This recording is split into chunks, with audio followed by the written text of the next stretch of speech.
Hello and a warm welcome to all of the audience and our kind guests to the European Conservatives' next panel discussion now on car emission regulations and Europe's coming switch to electric vehicles.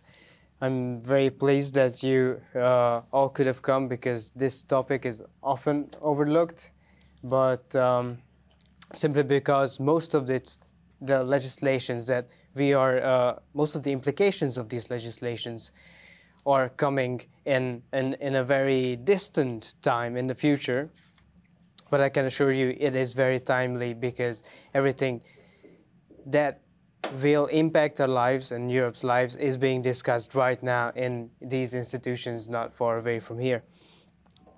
And I'm specifically talking about two pieces of legislation. One is the Euro 7, which is the new emission standards that have been approved in the committee level last month and will be discussed and voted on in the plenary later this month. And also the complete ban on new fossil fuel vehicles starting from 2035, which was adopted at the entire EU level earlier this year. For me, it seems that the European Union is basically making a bet that industry, through innovation, will somehow make electric vehicles affordable for hundreds of millions of people in 11 years. Now, what the European Union is betting with is everyone's pockets, livelihoods, because if that doesn't happen, then it could be that in a short decade, large segments of the population could be priced out, maybe, from owning new vehicles, or it could have very interesting consequences to the whole European automobile industry, which we are still unsure if it can make this transformation while staying competitive on a global scale. But without further ado, let me introduce our guests, who will then each tell us their opening remarks, followed by a discussion with questions from me.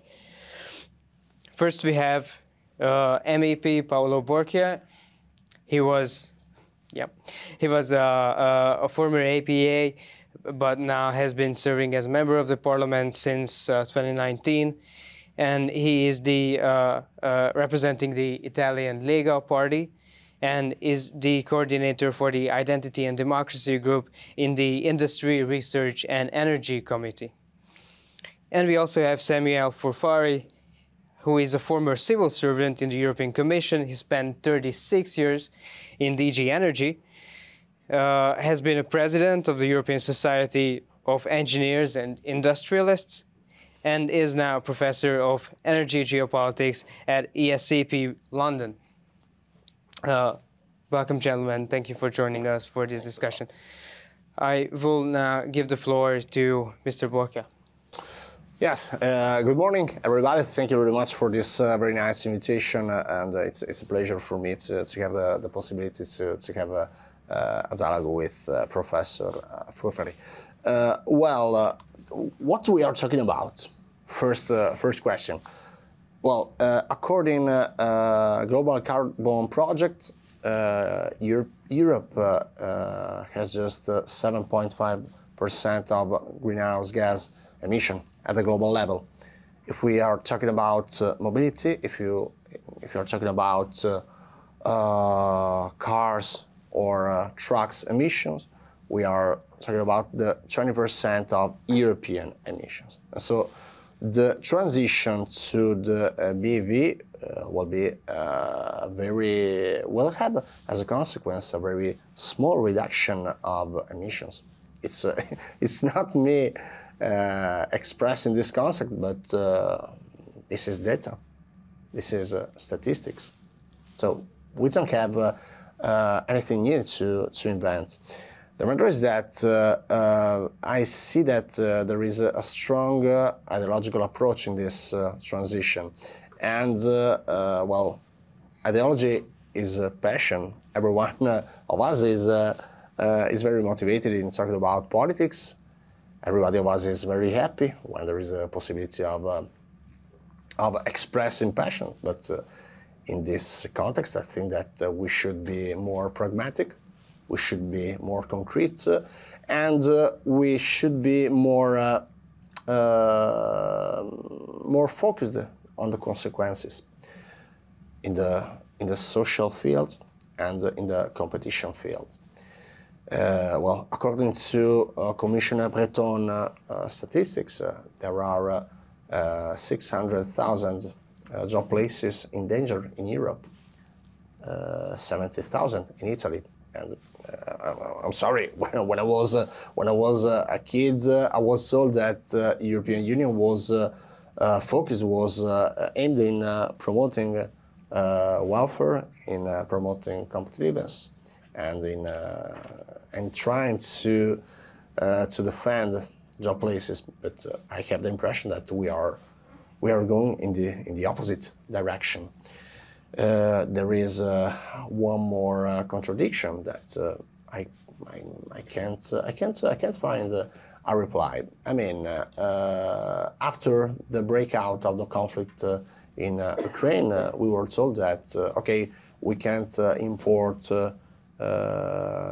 any energy from Russia, because if we import, if we help Putin, if we give him money, then we'll help the conflict. And so no more energy from Russia. And I see that on the other hand, we are going in the direction to be dependent on China. Sorry, gentlemen, I can't understand no Russia, but yes to China. I mean that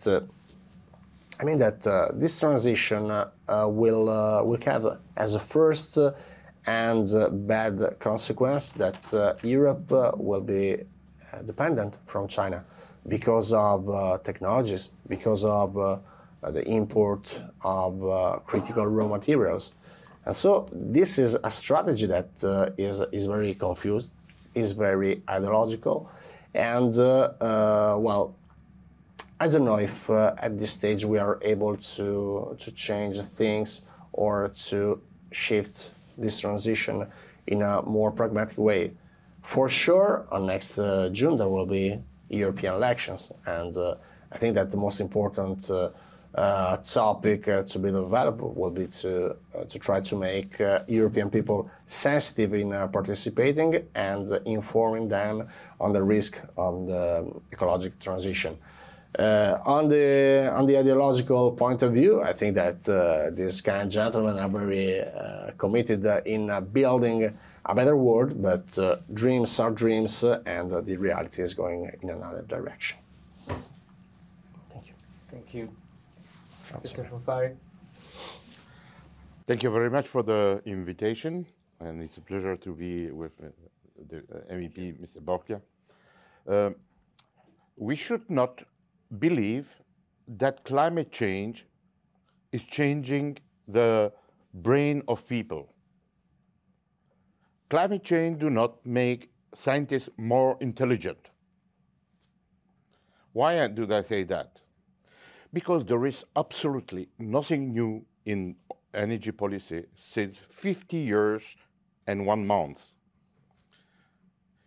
The 6th of October of 50 years ago, there was the first oil shock.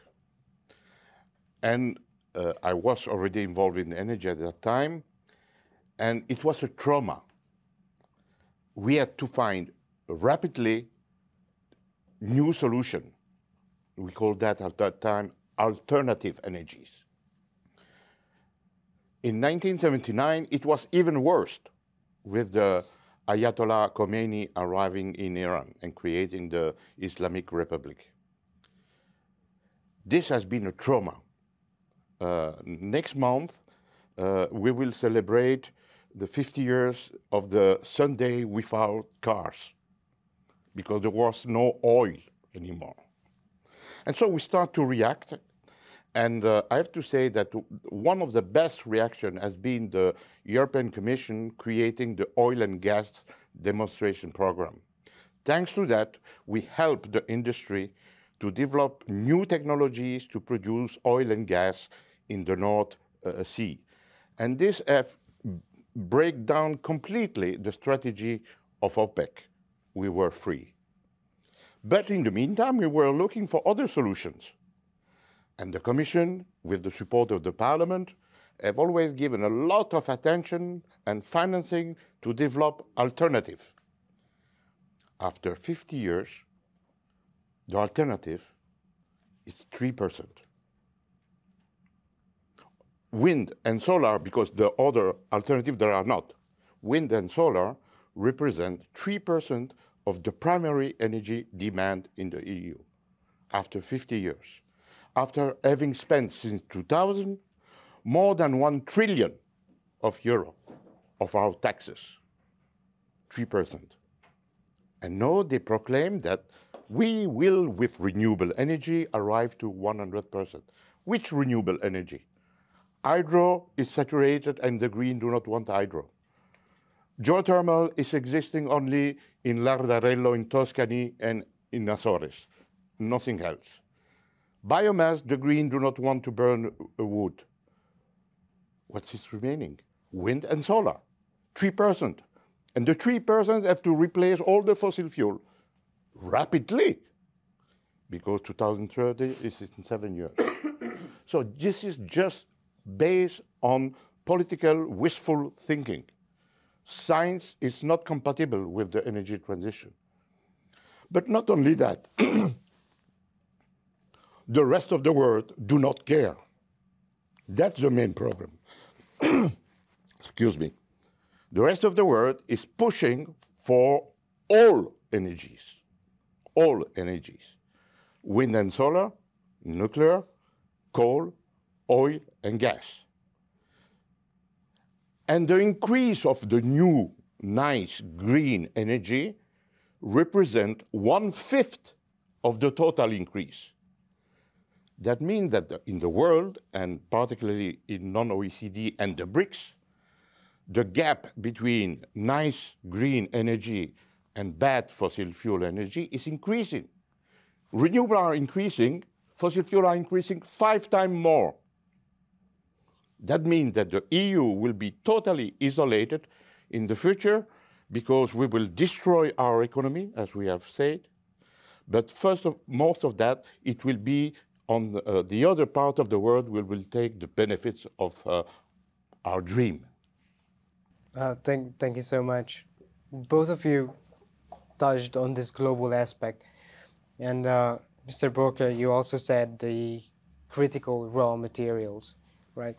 So that is also an act in the European Union. That's a new legislation that's now being discussed. Can we expect it to have any meaningful effect?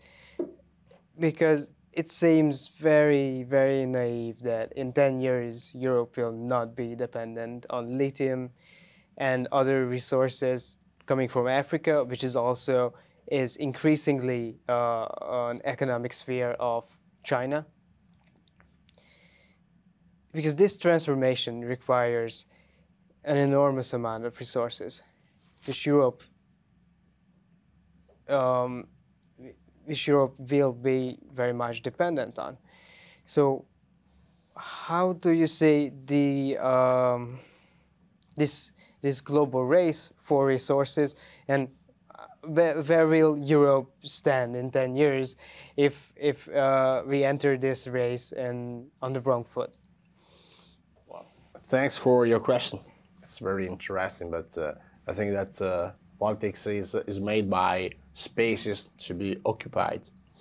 And well, you mentioned critical raw materials, you mentioned Africa. Well, a race to Africa has started many years ago. And I'm not talking about colonialism, I'm talking about the race won by China at this point. Well, let's have a look to figures. BYD, build your dreams. It's the most important BEV company from China. Until this moment, they gained like 2 billion and 2.77 billion. Well, what we are talking about? Okay, we approved the CHIPS Act in the European Parliament, and well, my group voted in favor. We are trying to support the industry. We are trying to give some replies to the raw material crisis. We are trying to move little steps ahead in order to be less dependent. But if we are looking at the figures, well, we say that there are different sizes. I'm not talking about undertaking sizes, but I'm talking about the different possibility of investing. European Union has a very small potential comparing to China. The matter is that if we are not able to understand that there is this difference, this limit, and on the other hand, we decided to have a very restrictive law, it will be very complicated to be competitive. Professor Fufri told a very important thing. He developed, I think, the key aspect of this discussion. The matter is that if we discriminate other sources, I don't think that industrial future of Europe will be a positive one. On the other hand, if we are looking to the big global actors, China, United States, for example, just for mentioning the main two actors, I think that we are talking about another world, another mentality, another culture. They are working at the legislative level in order to give some instruments to the domestic industry to be more competitive, to help people to live in a better way on the economic level. And okay, I think that in Europe we saw in the last years that many enterprises decided to invest on the corporate sustainability, but the matter is that we are building a very impossible legislative framework to be faced. So that's the worst aspect that we should be able to improve starting from next European elections. Yes. In geopolitics of energy, you pay for tens and tens of years your error, and we are now paying an error. Mining industry has been developed in the EU. The other have copied what we have done. And progressively, we decide that we do not need mining. All the mining section in the engineering school in Europe have closed one after the others. Because we say, no, we do not need mines. Everything will be with services and electronic. But the facts are there. We need mine. You know, if you want to build a windmill machine, you need steel, 900 tons of steel. Steel is produced with iron steel and coal, mining. You need to install a base in concrete, 2,000 tons of concrete for one machine. How is made concrete? With mining calcite and fuel to transform the calcite in concrete, in cement. So the more windmill you want to build, the more you need to open mines. If we continue to believe that we do not need mines in Europe, we will become the Africa of the world. It's very fundamental that we start to open mines in Europe. Look at the difficulties they had in Portugal with a lithium mine. Government fall because of that. And in Sweden, they discover lithium, but no, the population do not want it. So how can we continue like that? We will import everything, even concrete, from China? It's time that the Parliament and the EU reflect differently. I give you another example. We doesn't like mine, so we do not want to produce shale oil or shale gas because it's a mining industry. But we buy 43% of the American gas produced with shale oil, with shale gas. So you see the contradiction. It's even prohibited to look if we have shale gas in Europe, but we buy the shale gas in America. America, indeed, is the big beneficiaries of the war in Ukraine because they are selling arms and they are selling a lot of energy to the EU and the rest of the world. Why? Because we make this big mistake to ignore the fundamental industry. We will not develop the world without mining. It's just impossible. You touched upon these legislations having very small reduction in the overall carbon and greenhouse gas emissions compared to putting an enormous strain on industries. And also that hundreds of thousands of jobs throughout the EU are in peril because of these legislations. So how is it possible that EU countries, in the end, all or overwhelming majority of them, agreed on this complete fossil fuel ban? And do you see an alliance of resistance coming up in the years leading up to the deadline? Maybe because ECR and ID politicians in the EPP, all of them float this idea that maybe there could be revisions in the future. Maybe not. It's 11 years still, but the legislation has been approved even with the support of the biggest automakers like Germany and the Czech Republic. Of course, the e-fuels play a role, but that's still just a big question mark in the whole industry. Well, I think that every one of us is able to understand that the ecological transition is very trendy. But I think that a concrete politician should be able to think not only to tomorrow, not only to the forthcoming elections, but he should be able to think to the future generations.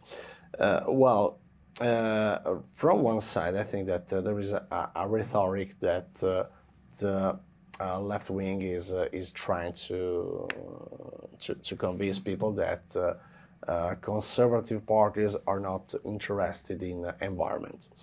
And this is a wrong concept on the concrete and on the cultural point of view, because I think that a transition is possible if it is drawn in a pragmatic manner and not just in an ideological one. I've mentioned before the emissions. Okay, the problem is not Europe. I think that every one of us is able to understand this concept. And people ask me, okay, but if we are not the problem, we as European people, why do we have the most restrictive legislative framework? Well, I think that there are many aspects to be developed. For example, no one is talking about the method of calculation.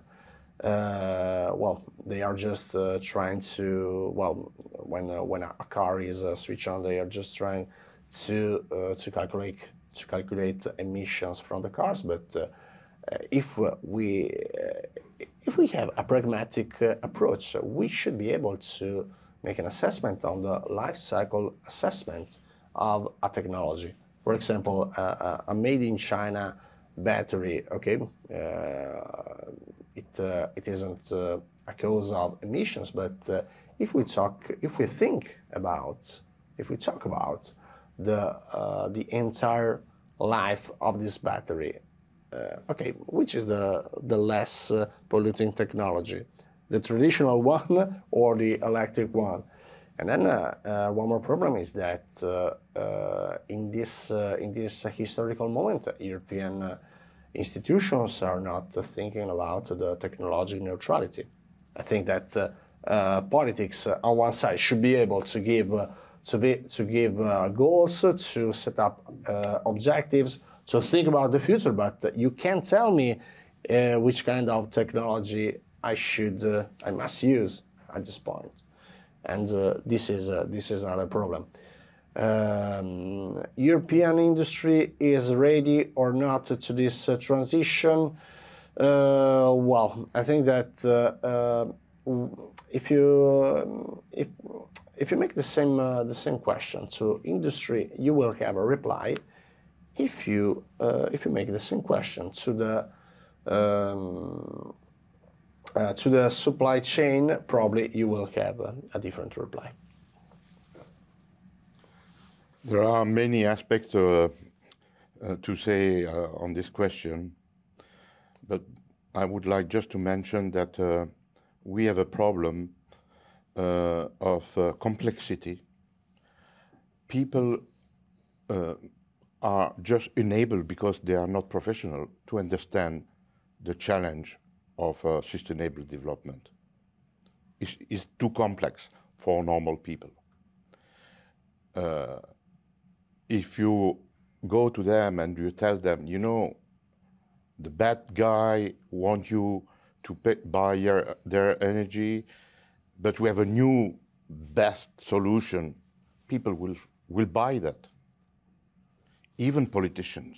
Yeah, sure. And that's our problem. We have been misled by the Greens. I want to say that openly.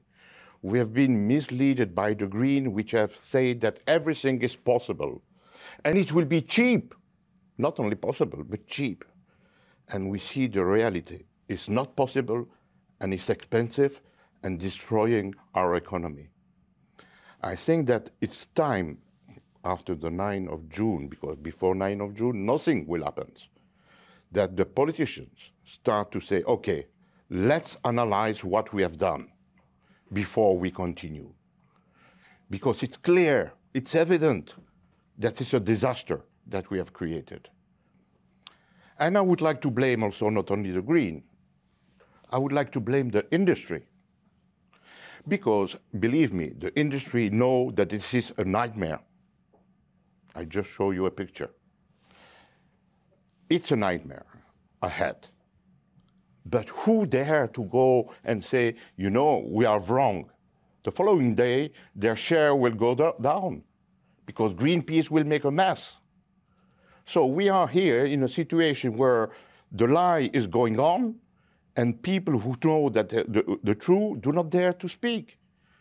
And the third thing is a new thing which was not in the past. There was not in the past.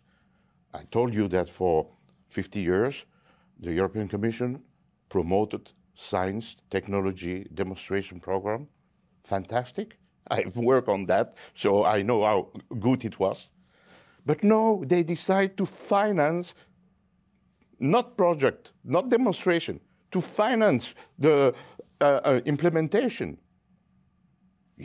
Repower have 370 billion to push for something which have no sense.